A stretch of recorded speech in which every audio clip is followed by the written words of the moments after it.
ఇలాంటి మహిళల్ని అడ్డు పెట్టుకుని వాళ్ళు దాడి చేసే ఎన్నో సందర్భాలు మనం చూస్తున్నాం.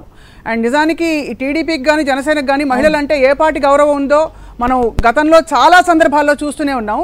ఈసారి ఇంకా పరాకాష్ఠకు వెళ్ళిపోయింది. ఈ కామెంట్లు చూస్తే గుండె మండిపోతుంది. ఇంతకీ గీతాంజలి అమ్మాయి ఎవరిని ఒక మాట అనలేదు, అంటే ప్రతిపక్షాలని కానీ వాళ్ళ నాయకుల్ని కానీ వాళ్ళ విధానాల్ని కానీ ఏమీ అనకపోగా కేవలం తనకి కలిగిన ఆనందాన్ని ప్రపంచంతో పంచుకున్నందుకు వాళ్ళు ఓర్వలేని పరిస్థితుల్లో ఇంత పని కట్టుకుని అక్కడ ఆల్మోస్ట్ ఒక ఉగ్రవాద ముఠాలాగా పనిచేస్తారండి ఈ ఐటీడీపీ సెల్ వాళ్ళందరూ కూడా. వాళ్ళకి జీతాలు ఇచ్చి ఇదే పని.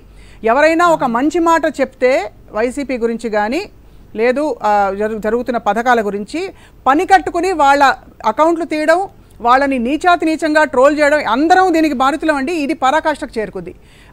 I'd like to invite Ushasri గారు. ఉషశ్రీ గారు ఫార్మర్ బ్యాడ్మింటన్ ఛాంప్, అందరికీ సుపరిచితులు. ఉషశ్రీ గారు, చాలా గుండె తరుక్కుపోయే లాంటి సంఘటనలు చూస్తున్నాం. ఈ ఆడపిల్లని చూస్తే అంటే వాళ్ళకి ఏం చెప్తాం, రేపు అమ్మ ఎందుకు వెళ్ళిపోయింది వదిలే అంటే ఏం చెప్తామండి?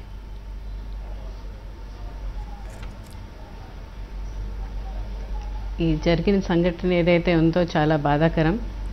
I hope Geetanjali soul rest in peace. But ఇది మన అందరం కూడా తీవ్రంగా ఖండించాల్సిన విషయం అండి. ఒక మహిళగా బయటకు వచ్చి తన ఆనందాన్ని తను చెప్పుకోవడం తప్ప అసలు ఈ అమ్మాయి తనకు వచ్చిన పథకాల గురించి చెప్తూ ఉంటే యావత్ రాష్ట్రం అంతా కూడా ఎంతమంది ఎన్ని పథకాలు తీసుకుని ఎంత ఆనందంగా ఉన్నారన్నది యాజ్ అ కోఆపరేటర్గా నాకు తెలుసు. మా 43 వార్డులో కూడా మేము ఆల్మోస్ట్ 1800 పట్టాస్ ఇచ్చాం. అలాగే నార్త్ కాన్స్టిట్యున్సీలో 30,000 పట్టాస్ ఇచ్చాం. సో ఇంతమంది మహిళలు ఆనందిస్తుంటే చూసి ఓర్వలేని టీడీపీ వాళ్ళు ఇలాగ మహిళల్ని ట్రోల్ చేస్తూ ఆఖరికి ఇది యాక్చువల్లీ ఒక హత్య అని చెప్పాలి, టీడీపీ చేసిన హత్య అని చెప్పాలి. ఎందుకంటే ఈ అమ్మాయి అంత ఆనందంగా పంచుకుంటే సోషల్ మీడియాలో ట్రోల్ చేస్తూ, ఇండియాలో మనం ఎటువంటి దేశంలో ఉన్నాం, we have freedom of speech, but అదే ఫ్రీడమ్ ఆఫ్ స్పీచ్ని వీళ్ళు దుర్వినియోగపరుస్తూ ఒక మనిషిని బాధ పెట్టే అంతగా ఆ అమ్మాయి సూసైడ్ చేసుకునే అంతగా బాధ పెట్టి వాళ్ళు ఏం సాధించారు? మహిళలకు వీళ్ళు ఇచ్చే గౌరవం ఇదేనా అని నేను అడుగుతున్నాను. అర్థం కాని విషయం ఏంటంటే వాలంటీర్ వ్యవస్థలో ఆడపిల్లలు రవాణా అయిపోతున్నారు, ఏదో జరుగుతుంది, అసలు ఆడపిల్లల రక్షణ కోసం నేను పుట్టానని బిల్డప్లు ఇచ్చే నాయకులు ఈరోజు ఇంత జరుగుతూ ఉంటే ఒక్క మాట వచ్చి బయటికి మాట్లాడుతున్నారండి. ఉషశ్రీ గారు,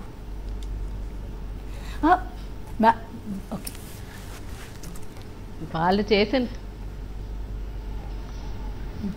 చేసిన తప్పుల్ని వాళ్ళు సమర్థించడం కష్టం కాబట్టి వాళ్ళెవరూ బయటికి వచ్చి మాట్లాడట్లేదు. మన ముఖ్యమంత్రి జగన్మోహన్ రెడ్డి గారు ఎప్పుడైతే హైదరాబాద్లో జరిగిన టోల్గేట్ దగ్గర జరిగిన సంఘటన తీసుకుని దిశ చట్టాన్ని తీసుకొచ్చి ఏదైతే చాలా ఫాస్ట్ ట్రాక్, చాలా త్వరగా ఛార్జ్ షీట్స్ ఫైల్ చేస్తూ శిక్ష పడేటట్టు చేస్తున్నారు. అలాగే కూడా ఈ కేసులో కూడా మనము ఎంత త్వరగా ఐడెంటిఫై చేస్తే ఒక శిక్ష అంటూ ఎలా పడాలంటే ఇంకో ఆడదాన్ని ఎవరూ కూడా ట్రోల్ చేయలేనట్టు భయపడాలి. ఆడవాళ్ళని ట్రోల్ చేయాలంటే ఆ దిశగా వెళ్ళి శిక్ష పడేటట్టు చేస్తే తప్పకుండా they will be a change in the society అని నేను అనుకుంటున్నాను. రైట్, బట్ ఎన్ని అకౌంట్స్ని ఎలా అంటే ముడిపెట్టి ఎక్కడి నుంచి తీస్తారండి? బికాస్ ఇప్పుడు ఒక ప్రభుత్వానికి కానీ చట్ట వ్యవస్థ, న్యాయ వ్యవస్థ, పోలీస్ వ్యవస్థ ఉన్నప్పుడు వాళ్ళకి ప్రజలని మౌలికంగా కాపాడే పనిలో నిమగ్నమయ్యి వ్యవస్థీకృతంగా మార్పులు తేవడం, ఇలాంటి చిల్లర పనులు చేసేవాళ్ళు, ఈ చిల్లర దొంగల కంటే కన్నా కష్టమైన ఇలాంటి వ్యక్తుల్ని ఎక్కడ తీసుకొస్తారు, ఎంతమందినని? అంటే ఈ పరిస్థితులే రాకుండా మనం ఎందుకు మేల్కోవట్లేదు? రాజకీయం కోసం, అధికారం కోసం ఇంత అరాచకానికి పాల్పడుతుంటే వాళ్ళకి ఎక్కడైనా కనువిప్పు కలుగుతుందని అడుగుతున్నామండి.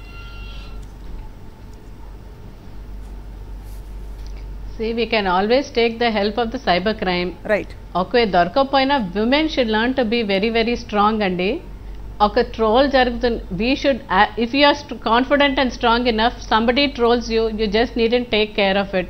You just go, సమాజానికి సేవ్ చేయాలి అని వచ్చేమో, సేవ్ చేసుకుంటూ పోవాలి, మంచి చేసుకుంటూ వెళ్తూ ఉండాలి. ఎవరో ఒకరు ట్రోల్ చేశారని చెప్పి we should not, first of all we should keep ourselves strong and never go down to these trolls. అది చాలా ఇంపార్టెంట్. అంత తీవ్రమైన వ్యాఖ్యలు, అంత ఆందోళన వ్యక్తపరిచిన ఈ నాయకులందరూ నిజంగానే ఒక నాయకుడికో ఒక సగటు మహిళకో అన్యాయం జరిగితే నోటికి వచ్చినట్టు ఎవరైనా వాగితే, అది ఎవరైనా కానివ్వండి, వీళ్ళు వచ్చి మా బయటకు వచ్చే మగాళ్ళు గారు. మళ్ళీ ఒక్కసారి ఉషశ్రీ గారు, మీరు ఇందాక అన్నారు కదా ఉషశ్రీ గారు, తప్పకుండా మహిళలు ఆత్మస్థైర్యం పెంచుకోవాలి, ఇలాంటి వాటికి చెల్లించకూడదు. చెప్పండి. కానీ ఇప్పుడిప్పుడు అంటే ఆడపిల్ల మేలుకుని బయటకు వస్తున్న తరుణం చూస్తున్నామండి. అందరూ ఒక్కలాగా ఉండరు. అసలు అంటే వాళ్ళు ఎలా ఉన్నారో వదిలేసి మనం వీళ్ళు ఏం చేస్తున్నారు, వీళ్ళు ఎవరెవరిని మళ్ళీ ఆడవాళ్ళపైకి పంపిస్తున్నారు అని ఇలాంటి కుసంస్కృతికి సమాధానం ఏంటంటారు ఉషశ్రీ గారు?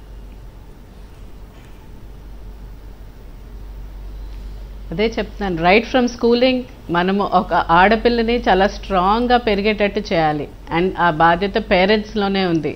The stronger you grow your child, the stronger she'll face the world. So as she grows up తనకి తప్పకుండా కూడా సమాజంలో జరుగుతున్న అట్రాసిటీస్ అవన్నీ how to take care of herself. అలాగే కూడా మన జగనన్న గారు తీసుకున్నట్టే దిశ యాప్ని తీసుకొచ్చారు ఒక మహిళా రక్షణ కోసము. ఆ యాప్ వాడితే I have it installed in my phone. So ప్రతి మహిళ కూడా అంటే it is like having a policeman next to her. So అంత ధైర్యంగా మన సొసైటీలో తిరిగేటట్టు చేశారు జగనన్న గారు. మ్యామ్ ఇది ఇప్పుడు ఇలాంటి సంఘటనలు it should start with education in school, right from schools. Right. Yes, చెప్పండి.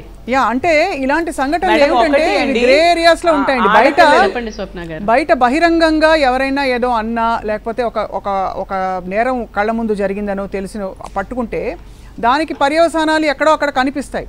ఇది సైబర్ స్పేస్లో కనిపించరు కదా అని చెప్పి వెనక నుంచి నోటికి వచ్చినట్టు అనేయడం, వాళ్ళు కనపడరు కదా అని ఎవరిని పట్టుకోవాలో తెలియక చాలామంది నిస్సహాయ స్థితిలో ఉండిపోతారండి. కొంతమంది ఇంకా తీవ్రంగా భరించలేని స్థితికి వెళ్ళినప్పుడు ఇలాంటి దుర్ఘటనలు జరుగుతాయి. ఇప్పుడు ఆ కుటుంబం అంతా అనాథ అయిపోయింది. సో మరి ఈ అమ్మాయిని అన్న ఆడపిల్లలు ఎవరైతే ఉన్నారో లేడీస్, వాళ్ళని ఏమనాలండి? శ్వేతా చౌదరి లాంటి వాళ్ళు.